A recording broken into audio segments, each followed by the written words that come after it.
If you've ever seen a blow up of a snowflake, it's incredibly symmetrical, and yet each individual snowflake is absolutely unique. So at one size scale, these things look very self-similar, but at another size scale, you can see all these defects in the snowflakes. Another example would be the simplicity of subatomic particles. So the way that we discovered this constellation of subatomic particles, baryons, leptons, all the things that make up, atoms, protons, neutrons, all that sort of stuff, there's beautiful symmetry to it. And yet the deeper you go into these objects, the more you explore them at the smallest size scale, the more you realize there's always symmetry breaking, there's always defects.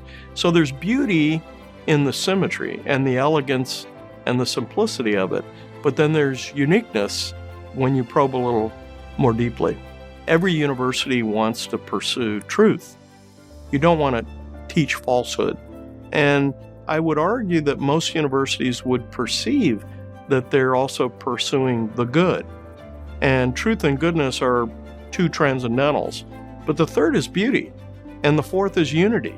And those are equally important because they point us to something much more, I think, important in life than getting a job and making money to put food on the table.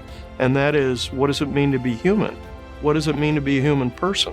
And I think what makes us different from just being a rational animal is that we have an appreciation for beauty and for what unites us as human beings. And I think that's critically important for a university in every discipline.